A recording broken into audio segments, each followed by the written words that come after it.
Everybody, welcome back to the channel. I'm Robbie Craig of the Flip Flop Flipper. I'm with the Don and McKenna, and today we have the pleasure of talking to Denise. Denise is part of our school community, the Flip Flop Flipper school community, and she's very interactive in that. And so we've invited her on to talk to us for 15 or 20 minutes about any topic that she wants to talk about. But she actually does something that I'm highly interested in, so I'm hopefully going to be able to talk to her about grant writing and how to get grants. And I think you guys will all be pretty interested in that. Couple of housekeeping things as you guys enter. It really helps us out a lot if you smash that little thumbs up button. So hit the like and then put your questions in the comment section here. This is an interactive forum and it goes best when we have lots and lots of questions. So with that, Denise, welcome to the Monday night. What is it? This is the Flip Flop Power Hour. And this is your time. So I appreciate you being very interactive in our community, and thanks for coming and sitting down with us. You're welcome. Thank you. Thank you for having me here today. I appreciate you guys inviting me on, and I'm excited to be part of your group. I've been learning a lot already from everyone, and that's actually part of what I do. I have a company here where I'm a project manager and referral agent for other residential and commercial property owners. But what I specialize in is working with business owners that need help finding the resources to own, whether it's a personal home and they need to be approved as a business owner, or they're looking for a property for their business.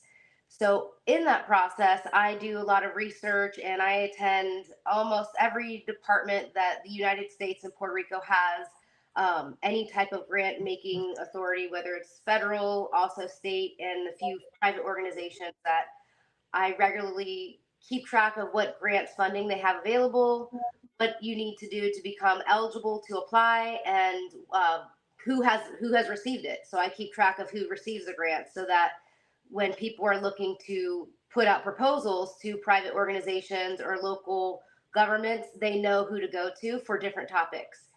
That is everything from homeowner repairs. I know a lot of investors, at least here, based out in Cincinnati, Ohio, but I work with people all over the US, United States, Puerto Rico, Africa also. So I work with a lot of people online in other areas. And I've also have experience opening up businesses and corporations and hiring employees in Puerto Rico, South Africa, Australia, and Canada as well as the United States. So wow.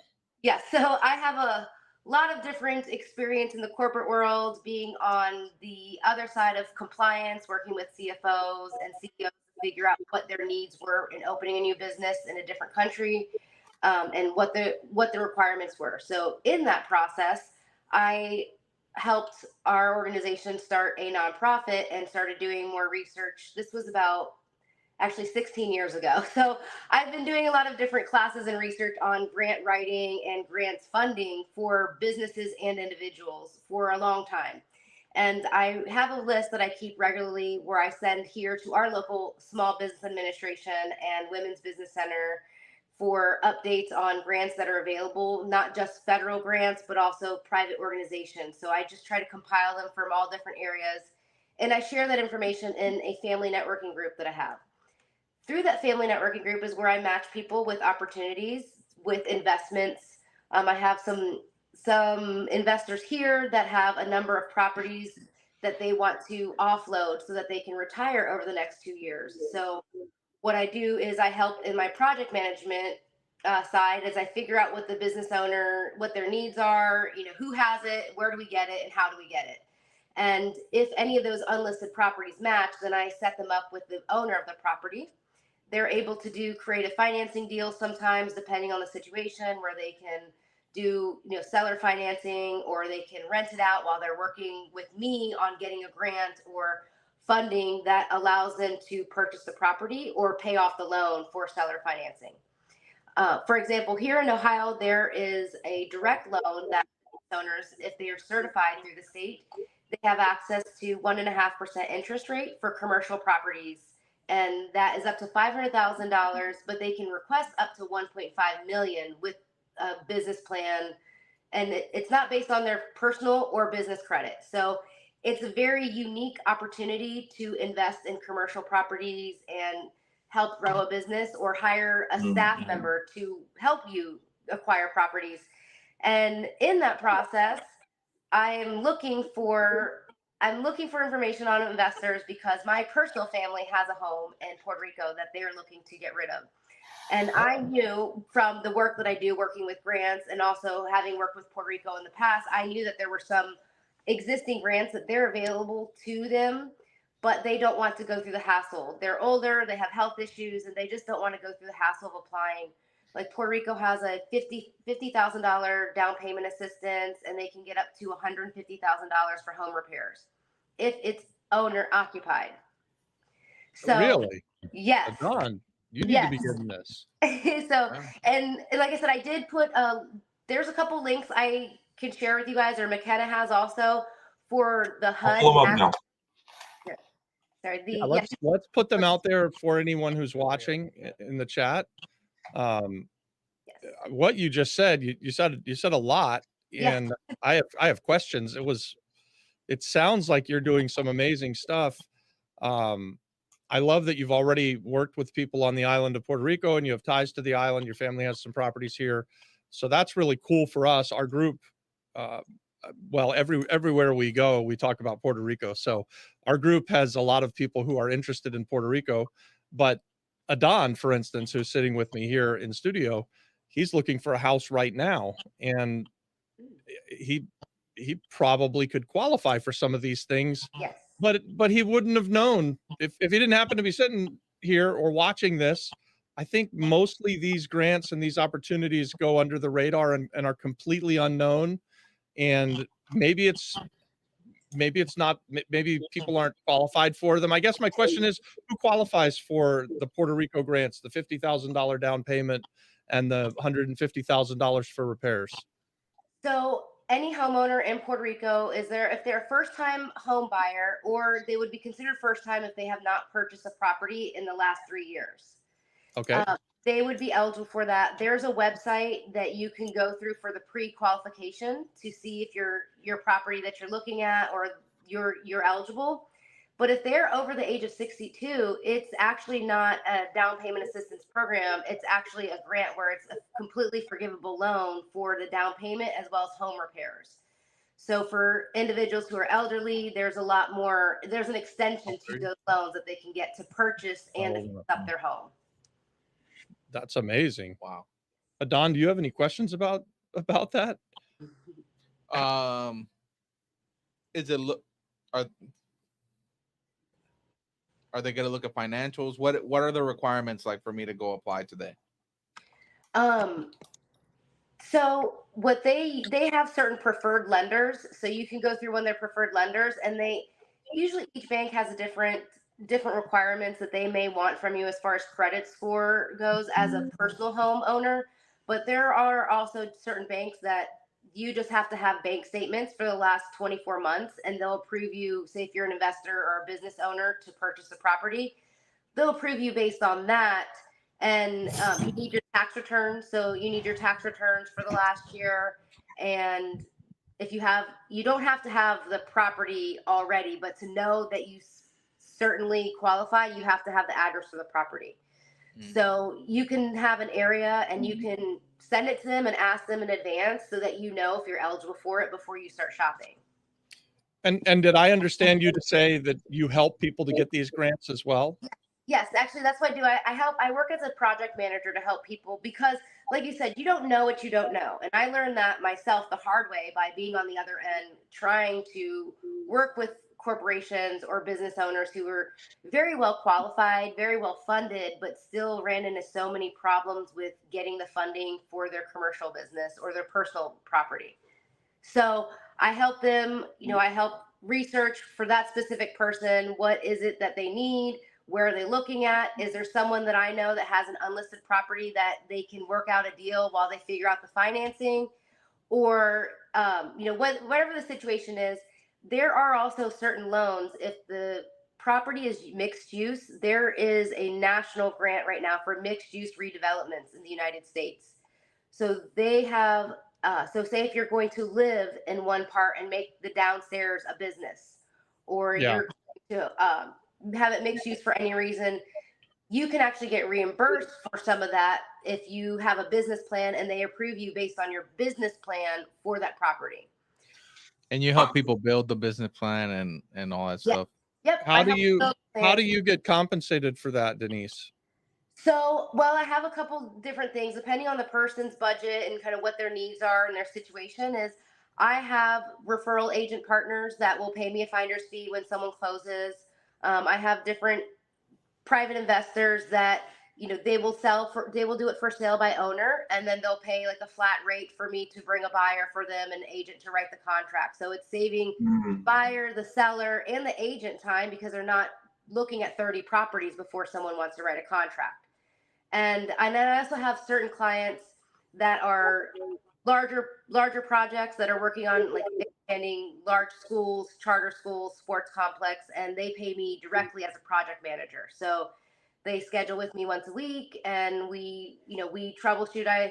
A lot of them are older that I work with on as a project manager, and so I do a lot of the technology for them. I set up their social media.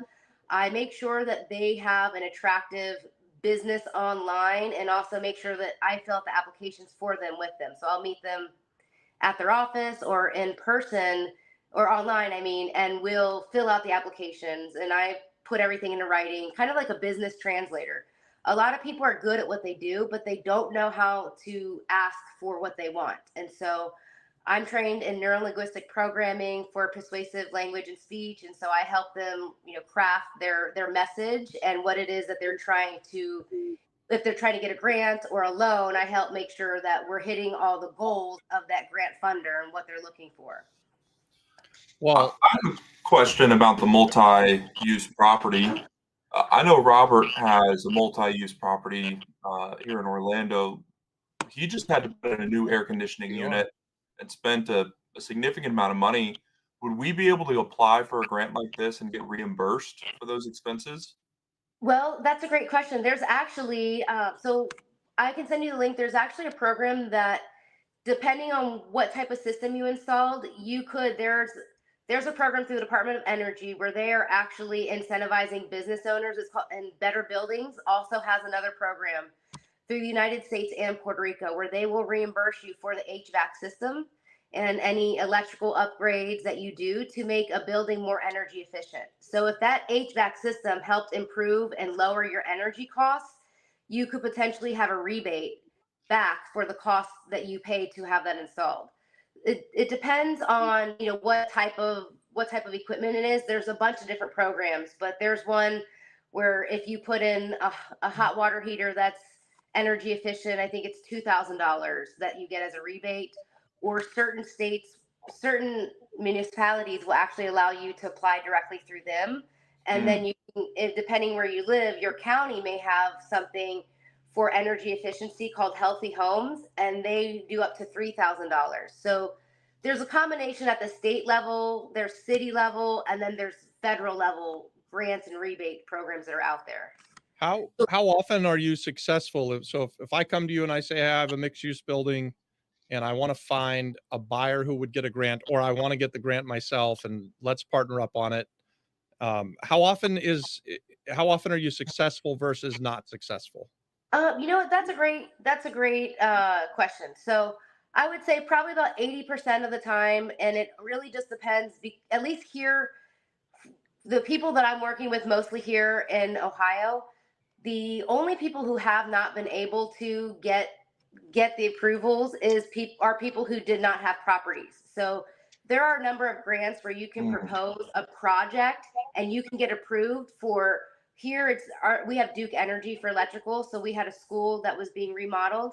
They got approved in advance for $50,000 towards the electrical, and then another $100,000 to reopen the school and make it a new property, make something else out of it. And it was in an opportunity and hub zone, so it was tax deferred for 10 years. Wow. So Nice. those people, they had the funding, they had the grant approvals already in place, but the problem was by the time they got through the inspection, their loan they had a traditional loan through a bank, and their loan had expired. They had to renew it and go back through and try again. So they're basically starting that process back over again. So it's not that they weren't able or they were denied. It's just that they ran out of time and had to restart. So it's very time consuming. So So that's, even if you're on the 20% side that it doesn't get approved for, you might have a second bite at the apple. You yes. just have to reorganize and redo it. So I wanted to follow up to something else you said. You help people with social media. Do you have a social media uh, influence page somewhere that we should follow as well? Do you have a Yeah. YouTube channel or an Instagram or something that you want to put out there to this group? Yes, thank you for asking. I have an Instagram at Owners Advocate, ADVOCATE, just Owners Advocate. And I also share, I follow all the business owners in my network, no matter where they're at in the country, and I share their information and their promotional, posts as well. And what I do is anytime a new grant or funding announcement is announced, I'm on every list for the United States and Puerto Rico. So Department of Energy, Department of Housing and Urban HUD, Housing and Urban Development, every sub-department, Office of Rural Engagement. I mean, you name it. My company is also VA Welcome Center here in Cincinnati and in a county outside of the Cincinnati where it's a very rural area.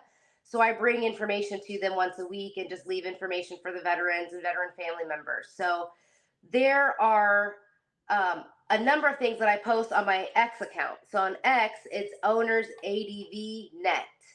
And I bookmark anything so that you as an investor can go in there and say, I want to find energy related or HVAC related. You can search by keywords under my bookmarks on my social media or just email me. I have a website called Denise.co to make it easy for people. Just remember my name, remember call Denise.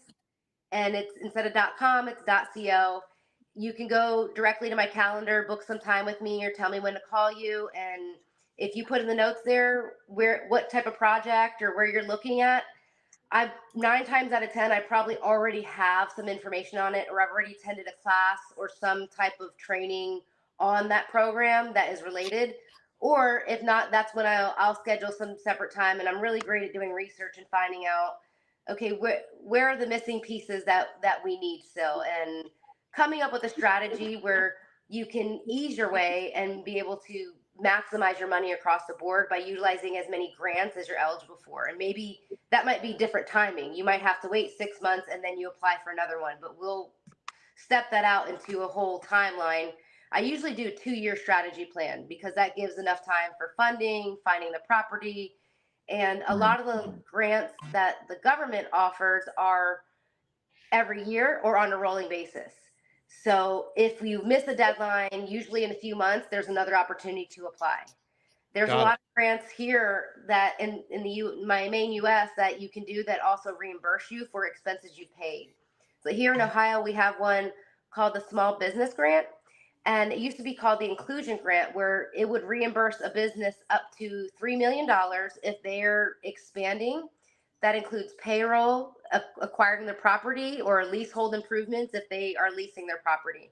It includes their marketing, attorney's fees, surveying fees, basically everything that's related to it, as long as it is technology, automotive, or education related. So if there is something at that location that is related to those certain fields, then business owners can go ahead and apply, do seller financing, and then go through that program. And they tell you within 2 weeks before you ever spend any money if you're eligible for it. Amazing. So we try to get answers before anybody ever applies, and that way they know, is this feasible or not? And if not, why not? What do we need to change about the plan that would then make it become eligible, if that's possible? I like how you're able to think outside of the box. I don't want to only just ask you questions. I mean, I can see 1,000 ways that you can bring value to us and this group. And I think you're going to be a very popular member here as part of our group. But how can we benefit you? How can we bring you value as well? So I think you have some land or a house or some other property here on the island of Puerto Rico. And did you have some questions that maybe we could help with on how that would work, how you could purchase that property, or anyways, did you want to talk about that? Yes, thank you. Thank you so much for asking. I did. So I actually have a vision already in mind for the property. I have talked with the local small business administration about the possibilities and what could be done. And it's just a matter of finding someone that has the money. And so I have not yet applied for hard money or anything like that for this property yet, because I'm basically my family's given me they've given me the permission to just kind of see what kind of offers are get out there, um, before they actually list it. But my goal is that I would like to purchase it through my business. And there are a number of different grants that I just received training on the last couple of weeks that cover Puerto Rico for workforce development, as well as providing like Airbnbs for military families or spouses of military who are relocating or going through any other type of transition. And because the location of this property where my family has is right next to a Catholic church and right across the street from a very nice assisted living facility, my intention is that I would take this on as owner occupied, hopefully, while I get there is a renter there right now. So there's a renter there right now, and he's not looking to buy it. So his family is, their neighbors down the street. So he's not looking to buy it. But what we're trying to do is find him somewhere else he could go. So I was hoping that maybe if I was able to find a local investor, maybe someone with properties that I could put him into as a rental, have him work with a local agent so that he could then become approved to purchase a property. And maybe that property is one that local investor would have in his own inventory. And at the same time, help me by either being an equity partner or helping me acquire the building through seller financing while I work on getting grants, so that I can then in 2 years turn it into something that would be available for military spouses. That would allow timing for the funding, the applications for the grants. But in the meantime, that would allow us to have it as an investment property until I found other ways to basically either sell it to someone else that wants. What part of the island is this property on? It's in Guaynabo. It's right behind the FC Guaynabo soccer field. Yeah. It's in Santa Rosa, Sector 2, and it's right up the hill. There's a car wash. Yeah. Yep. Yeah. Yep. And very close to the base there. Yeah. What's the base called? Fort Buchanan. Fort Buchanan. Yeah. Awesome. We probably could help you with finding another place for your tenant to go to. And we like to do different partnerships. So I can't promise anything, but I'd certainly be interested to look at what you're wanting to do and your business model and see where we could do something. And we have other properties where we could move somebody. We also like to sell things with seller financing. And so that there's a lot of synergy there. And I think that could be something that we could explore offline after today's call. Have you seen the property? Is it in big distress, or is it just needs cosmetic updates? My uncle's done a good job. He lives in Hawaii now, but he goes back to Puerto Rico regularly to check in on the tenants and do improvements or hire contractors to update. So he actually started building a second unit because his intention was he was going to retire there and then rent out the upstairs as an Airbnb and live on a second unit he was going to build on the bottom. So he started that, but then he started getting sick and was never really able to continue on.